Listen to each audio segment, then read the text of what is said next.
jemaat yang dikasihi Tuhan. Tuhan beserta kamu. Saya gembira apabila mereka berkata kepada saya, "Hai, marilah kita menyanyi kepada Tuhan." Allah itu roh. Kemuliaan kepada Allah Bapa, Anak dan Roh Kudus. Doa untuk kesucian. Ya Allah yang Maha Kuasa, semua hati manusia terbuka di hadapan Tuhan. Semua keinginannya diketahui oleh-Mu, dan daripadamu tiada rahasia yang tersembunyi. Sucikanlah niat hati kami dengan ilham Roh Kudus-Mu, supaya kami boleh mengasihi-Mu dengan sempurna dan memuliakan nama-Mu yang kudus dengan selayaknya melalui Yesus Kristus Tuhan kami. Amin. Pujian Gloria bersama. Kemuliaan kepada Allah di tempat yang maha tinggi, dan damai sejahtera kepada umat-Nya di bumi. Tuhan Allah, Raja di sorga, Allah dan Bapa yang maha kuasa, kami menyembah Engkau, kami bersyukur kepadamu, kami memuji Engkau sebab kemuliaan-Mu. Tuhan Yesus Kristus, Anak Tunggal Bapa, Tuhan Allah, Domba Allah, yang menanggung dosa dunia, kasihanilah kami. Engkau yang duduk di sebelah kanan Allah Bapa, terimalah doa kami. Tuhan sahajalah yang kudus, Engkau sahajalah Tuhan, Engkau sahaja yang maha tinggi, Yesus Kristus dengan Roh Kudus dalam kemuliaan Allah Bapa. Amin. Haleluya, mari kita memuji Tuhan. Haleluya.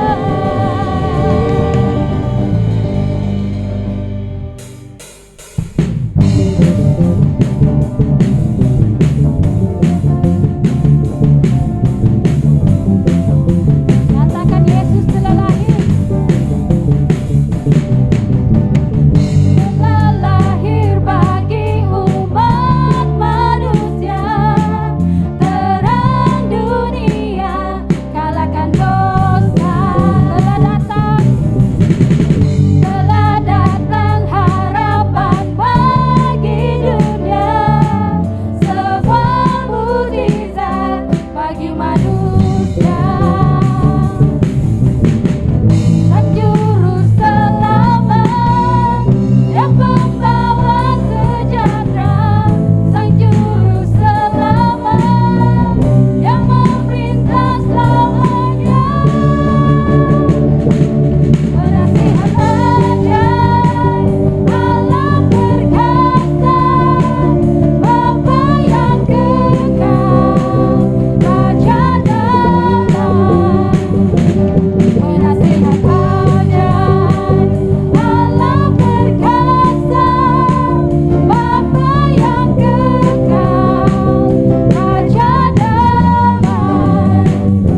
Bapa penuh belas kasihan, Anakmu adalah terang dunia.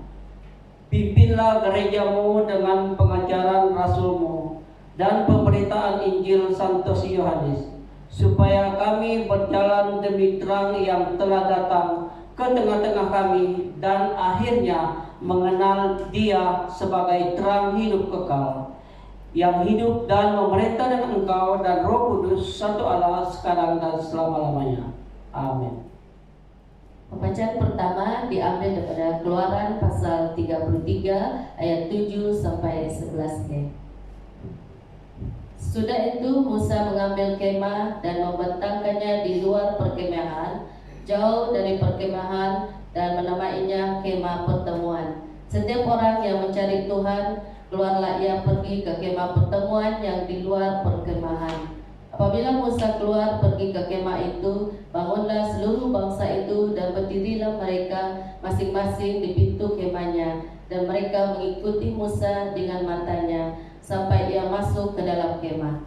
Apabila Musa masuk ke dalam kemah itu, turunlah tiang awan dan berhenti di pintu kemah, dan berbicaralah Tuhan dengan Musa di sana. Setelah bangsa itu melihat bahwa tiang awan berhenti di pintu kemah, maka mereka bangun dan sujud menyembah masing-masing di pintu kemahnya.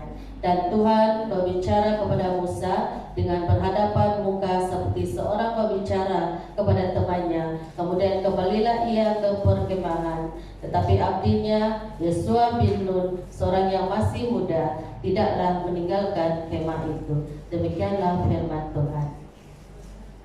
Injil Kudus dari Tuhan kita Yesus Kristus menurut Yohanes pasal 21 ayat 19 hingga 25. Dan hal ini dikatakannya untuk menyatakan bagaimana Petrus akan mati dan memuliakan Allah. Sudah mengatakan demikian, ia berkata kepada Petrus, "Ikutlah aku."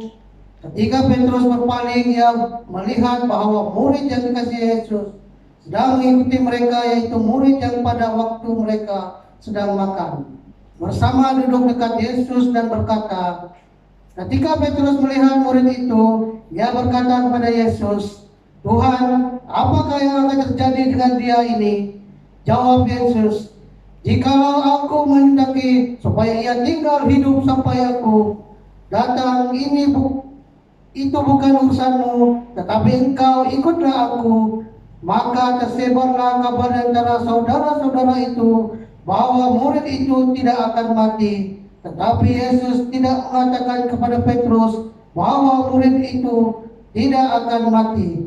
Melainkan, jika aku menghendaki supaya ia tinggal hidup sampai aku datang, itu bukan urusanmu. Dialah murid yang memberi kesaksian tentang semua ini dan yang telah menuliskan, dan kita tahu bahwa kesaksiannya itu benar. Masih banyak hal-hal lain yang diperbuat oleh Yesus, tetapi jikalau semua itu harus dituliskan satu persatu, maka agaknya dunia ini tidak dapat memuat semua kitab yang harus ditulis itu. Inilah Injil Kristus.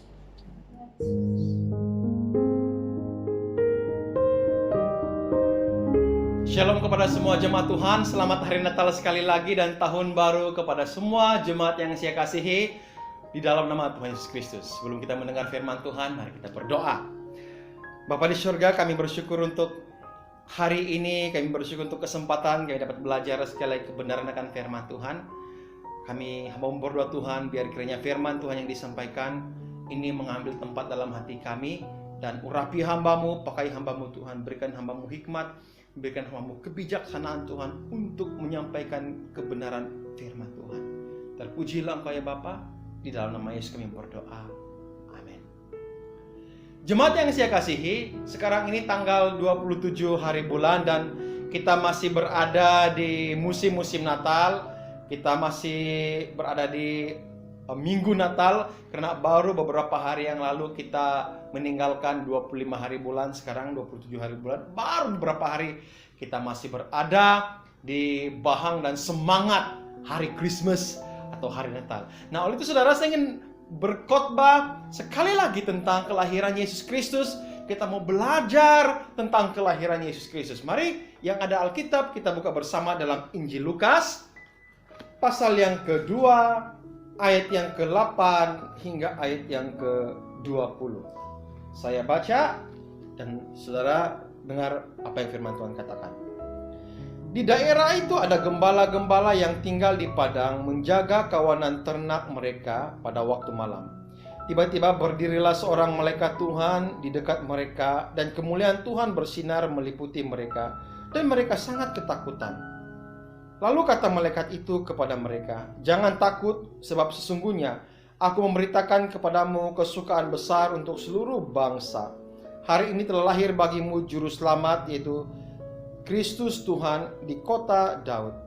Dan inilah tandanya bagimu, kamu akan menjumpai seorang bayi dibungkus dengan lampin dan terbaring di dalam palungan." Dan tiba-tiba tampaklah bersama-sama dengan malaikat itu sejumlah besar bala tentara surga yang memuji Allah, katanya, "Kemuliaan bagi Allah di tempat yang maha tinggi, dan damai sejahtera di bumi di antara manusia yang berkenan kepadanya." Setelah malaikat-malaikat itu meninggalkan mereka dan kembali ke surga, gembala-gembala itu berkata seorang kepada yang lain, "Marilah kita pergi ke Bethlehem untuk melihat apa yang terjadi di sana, seperti yang diberitahukan Tuhan kepada kita." Lalu mereka cepat-cepat berangkat dan menjumpai Maria dan Yesus dan bayi itu yang sedang berbaring di dalam palungan. Dan ketika mereka melihatnya, mereka memberitahukan apa yang telah dikatakan kepada mereka tentang anak itu. Dan semua orang yang mendengarnya heran tentang apa yang dikatakan gembala-gembala itu kepada mereka. Tetapi Maria menyimpan segala perkara itu di dalam hatinya dan merenungkannya. Maka kembalilah gembala-gembala itu sambil memuji dan memuliakan Allah, karena segala sesuatu yang mereka dengar dan mereka lihat, semuanya sesuai dengan apa yang dikatakan kepada mereka. Nah, jemaat yang saya kasih dalam nama Tuhan, petikan yang kita baca tadi itu menceritakan bagaimana berita tentang kelahiran Yesus itu disampaikan oleh malaikat kepada satu kumpulan yang menurut pandangan manusia dari segi status pekerjaan itu sangat rendah. Para gembala kalau sekarang ini mungkin kita boleh samakan mereka dengan buruh kasar. Suatu pekerjaan yang cukup rendah. Tapi perhatikan baik-baik saudara, Allah telah memilih kumpulan ini, kumpulan gembala, untuk menerima berita kesukaan besar yang datang dari surga kepada para gembala. Tuhan tidak memilih ahli Taurat, Tuhan tidak memilih guru-guru agama untuk menerima berita tentang kelahiran Yesus Kristus ini. Karena saya yakin percaya mereka belum bersedia menerima berita ini. Apalagi yang dikatakan itu, yang lahir itu adalah Mesias. Sesuatu yang telah dinantikan lebih 700 tahun yang lalu sebelum Yesus lahir. Mereka belum bersedia menerima berita ini. Tetapi gembala, orang yang kumpulan yang terpinggir, yang saya katakan dipandang rendah dari status pekerjaan mereka, kumpulan inilah yang dipilih oleh Allah untuk menerima berita kesukaan besar dari surga. Dan itu disampaikan oleh malaikat-malaikat. Nah, hari ini kita mau belajar 2 perkara saudara. 2 perkara saja yang bertemakan percaya dan bertindak. Para gembala pada waktu mereka mendengar, perkara yang pertama mereka lakukan ialah mereka percaya. Walaupun berita yang disampaikan itu samar-samar saudara. Ayat yang ke-11, malaikat itu berkata, "Hari ini telah lahir bagimu juru selamat, Kristus Tuhan di kota Daud." Nah, jemaat yang saya kasih dalam nama Tuhan, malaikat ini berkata bahwa hari ini telah lahirmu juru selamat. Juru selamat itu dalam perjanjian lama seringkali dikaitkan dengan Mesias, Dan dikatakan lagi yaitu Kristus. Kristus itu bermaksud Mesias. Nah, saya yakin percaya seperti ini. Pada waktu para gembala menerima berita ini, yang lahir itu adalah Mesias. Yang lahir itu adalah Kristus. Yang lahir itu adalah juru selamat yang telah dinantikan oleh seluruh orang Yahudi, bahkan penduduk Israel ratusan tahun yang lalu, yang dikatakan datang dari keturunan Daud, yang merupakan gambaran Daud, seorang raja yang akan membebaskan umat Israel. Dan pastinya di dalam pemikiran para gembala ini, orang ini pasti lahir di istana. Kalau setidak-tidaknya pun bayi ini pasti lahir di tempat yang mewah dan di tempat yang senang, tempat yang luar biasa cantiknya. Pasti itu gambaran dalam pemikiran para gembala sewaktu mendengar berita ini. Tapi sebaliknya, saudara, malaikat itu berkata bahwa tanda kamu menerima, kamu mendengar, tanda bayi ini ialah kamu akan melihat dia terbaring di dalam palungan, bahkan di kandang domba. Saudara, palungan itu semua sudah tahu, itu adalah tempat makannya para binatang, para domba. Itu tempat makan binatang. Dan dikatakan Mesias ini dibaringkan di tempat itu. Suatu berita yang tidak masuk akal secara manusia. Kalau saya seorang gembala, salah satu gembala yang menerima berita itu, pemikiran yang terlintas di pikiran saya, mustahil seorang raja, seorang Mesias yang telah kami nantikan ratusan tahun, lahir di tempat yang begitu hina. Tapi saudara, seperti tema pada pagi hari ini, kita belajar untuk mempercayai berita tentang Yesus. Belajar untuk mempercayai berita tentang kelahiran Natal, kelahiran bahkan keselamatan yang dibawa oleh Yesus. Sungguh pun berita itu cuma samar-samar, sungguh pun berita itu tidak masuk akal, tapi kita belajar mempercayainya. Para gembala pada waktu mereka mendengar, mereka langsung mempercayai berita tentang kelahiran Yesus tanpa usul periksa. Saudara, dewasa ini kadang-kadang saya heran juga. Para hamba Tuhan yang berhabis berkhotbah secara online atau berkhotbah di mimbar, setiap hari berkhotbah, setiap minggu berkhotbah, tapi sedikit yang percaya. Yang percaya itu pun sudah samar-samar, ragu-ragu lagi. Oh, khotbah si hamba Tuhan ini tidak bagus, dikomplain lagi. Oh, khotbah si itu tidak bagus.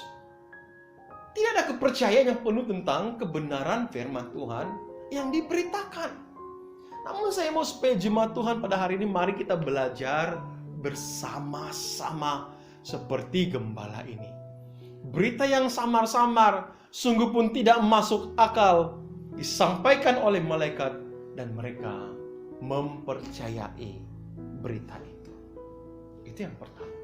Yang kedua, mereka bukan saja mempercayai, tapi mereka mulakan dengan tindakan. Ada ramai orang yang percaya, ya oke, saya percaya, tapi tiada tindakan juga. Gembala ini bukan sekadar percaya, tapi mereka mulai bertindak. Ayat yang ke-15 dan yang ke-16 firman Tuhan berkata, marilah kita pergi ke Bethlehem untuk melihat apa yang terjadi di sana, seperti yang diberitahukan Tuhan kepada kita. Lalu mereka, apa kata firman? Cepat-cepat berangkat. Mereka mulai bertindak.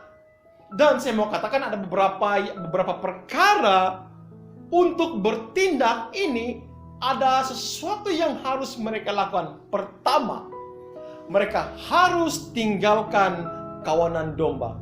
Saudara, gembala ini bekerja sebagai menjaga kawanan domba. Domba itu bukan mereka punya. Mereka hanya dibayar gaji. Pada waktu malam, mendengar berita itu, ada harga yang harus mereka bayar. Mereka tinggalkan segala sesuatu untuk mencari Yesus.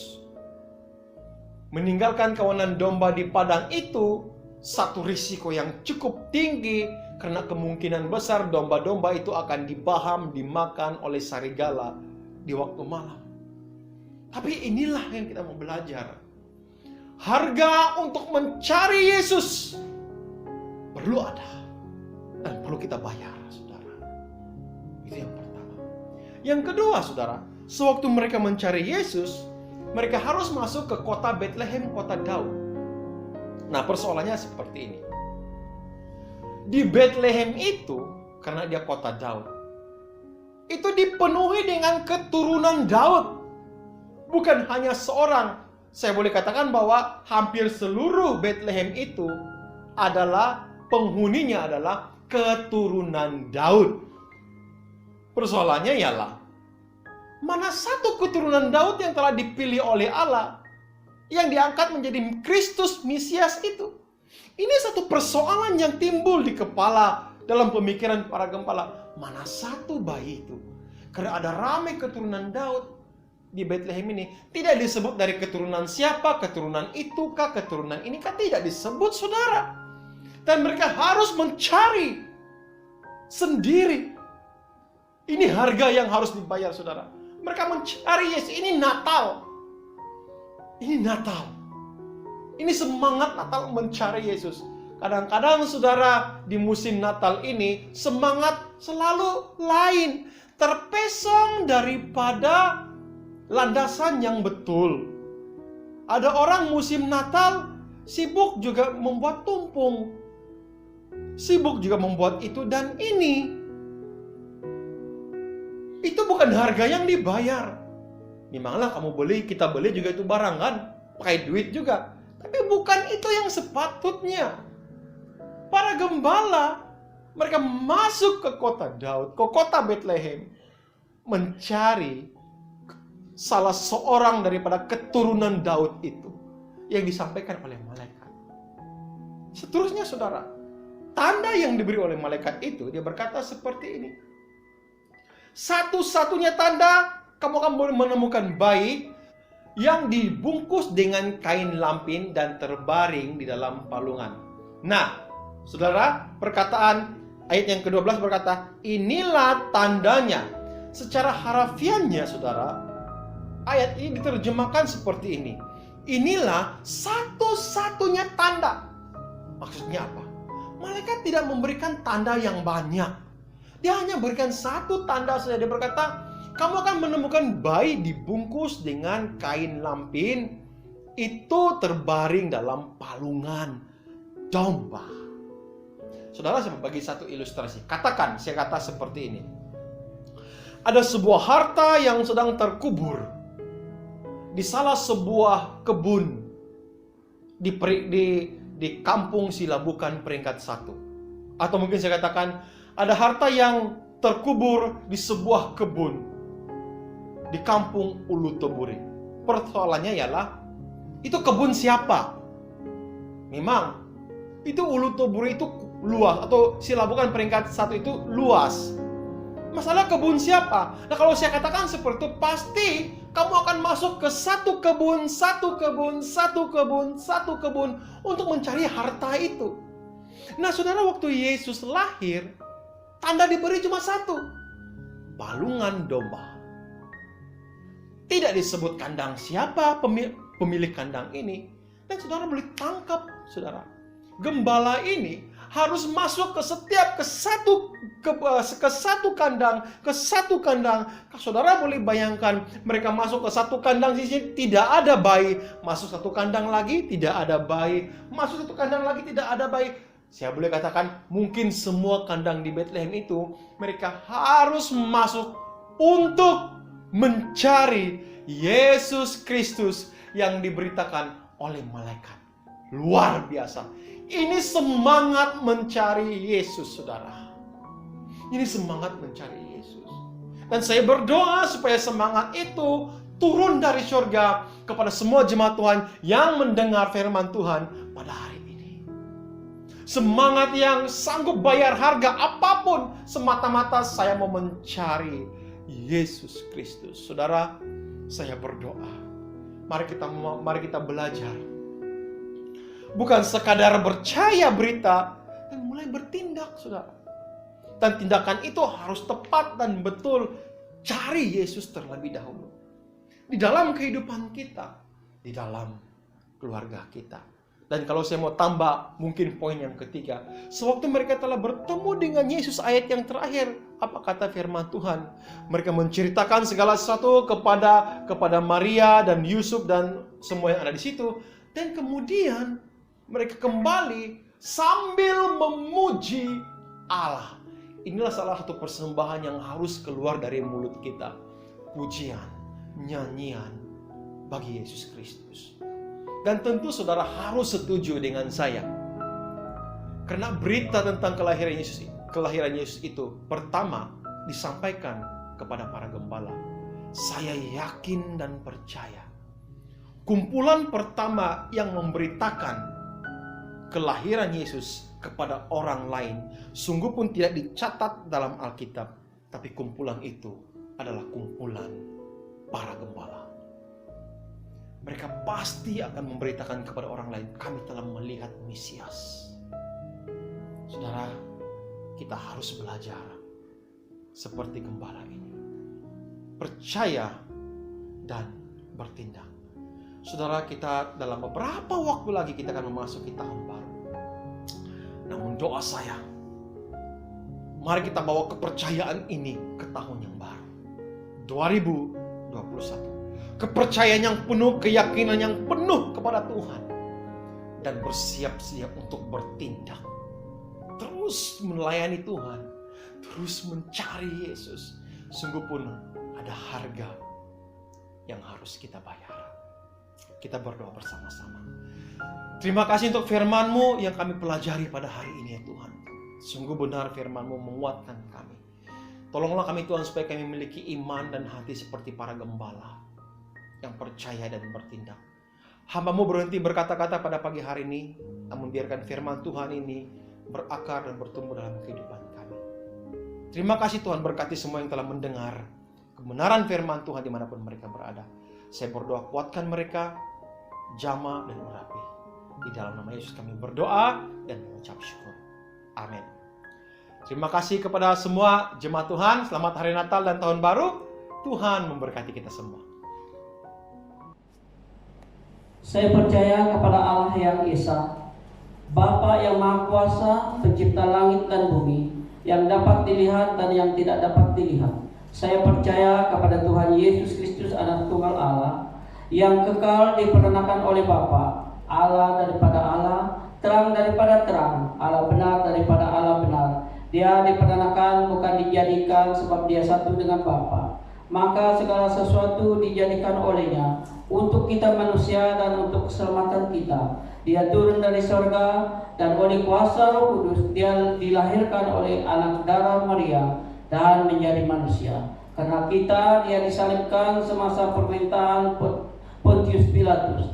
Dia menderita, disiksa sampai mati, lalu dikuburkan. Pada hari ketiga dia bangkit pula menurut yang dinubuatkan dalam Alkitab. Lalu dia naik ke surga. Dia duduk di sebelah kanan Allah Bapa. Dia akan datang kembali dalam kemuliaan untuk menghakimi baik orang yang masih hidup maupun orang yang sudah mati, dan kerjaannya tidak akan berkesudahan. Saya percaya kepada Roh Kudus, yaitu Tuhan dan pemberi hidup, yang datang daripada Bapa dan Anak, serta dengan Bapa dan Anak dia disembah dan dipermuliakan. Dia telah berfirman melalui nabi-nabi. Saya percaya kepada gereja sedunia yang kudus, dan daripada rasul-rasul itu saya mengaku satu baptisan akan mendatangkan pengampunan dosa. Saya menantikan kebangkitan orang mati dan kehidupan dalam dunia yang akan datang. Amin. Kita bertemu sekali lagi saudara. Saya ada beberapa pengumuman saja yang saya ingin sampaikan. Yang pertama, saya sekali lagi ingin mohon kerjasama kepada semua jemaat, khususnya warden jemaat dan staf, supaya uang persembahan dari 24, 25 dan uang persembahan pada hari ini dapat dihantar ke pejabat gereja pada hari Isnin esok 28 hari bulan, karena kita ingin bank in semua uang itu pada tahun ini. Itu saya mohon kerjasama untuk semua pemimpin-pemimpin, ketua sel, bahkan wadah jemaat.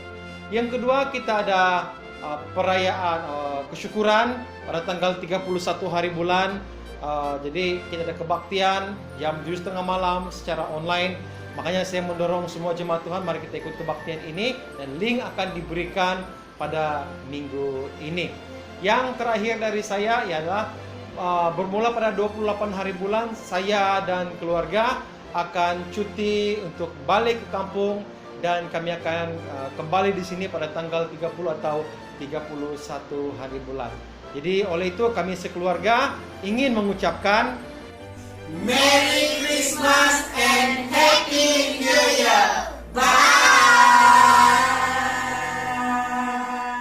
Mari kita berdoa. Allah Bapa kami di surga, Allah yang kami sembah dan puji, yang kami kenal oleh Tuhan Yesus Kristus. Pada saat ini kami merendahkan hati di hadapan Tuhan untuk menaikkan permohonan kami kepadamu, karena kami percaya bahwa Engkau adalah Tuhan, Allah yang Maha Kuasa, Allah yang lagi disembah dan dipuji. Bapa di surga, pada saat ini kami bersyukur dan terima kasih kepadamu karena Engkau sudah menyertai kami sepanjang Natal, musim Natal. Dan terima kasih atas kekuatan, tenaga kesehatan yang Engkau berikan kepada semua pribadi yang melayanimu. Bapa di surga, pada saat ini kami coba berdoa. Kami mau menyerahkan jemaat paroki Sanksi Bentuku ke dalam tangan Tuhan. Jadi kami percaya Engkau pasti akan menjaga dan melindungi kami semua daripada jangkitan, sakit penyakit, dan kami juga percaya bahwa pasti Engkau akan memelihara kami semua umat yang percaya kepadamu. Jadi Tuhan Yesus, pada saat ini kami berdoa, kami mau menyerahkan setiap pribadi yang mengalami pergumulan pada saat ini. Engkau kuatkan mereka, dan bagi yang sakit Engkau sembuhkan, bagi yang lemah Engkau kuatkan, dan bagi yang sedang bersedih Engkau hiburkan mereka Bapa di surga. Dan pada saat ini kami juga berdoa supaya Engkau terus memimpin kami, supaya kami tetap hidup bersandar kepadamu, dan ajar kami untuk mengutamakan Engkau di dalam hidup kami sehari-hari. Terima kasih Bapa di surga, terpujilah namamu Tuhan Yesus. Terima kasih. Kami serahkan semua permohonan ini ke dalam tangan anakmu Yesus Kristus, Tuhan dan Juru Selamat kami. Amin. Jemaat Tuhan, marilah kita terima berkat daripada Tuhan kita Yesus Kristus. Sentosa Allah yang melampaui pikiran manusia, kiranya memeliharakan hati dan jiwa kamu di dalam pengetahuan dan kasih Allah dan anaknya Yesus Kristus Tuhan kita. Dan berkat Allah yang Maha Kuasa, Bapa, Anak, dan Roh Kudus beserta dengan kamu dan tinggal serta dengan kamu sampai selama-lamanya. Amin. Jemaat Tuhan, pergilah dengan damai sejahtera dan layanilah Tuhan. Amin. Bersukacitalah bagi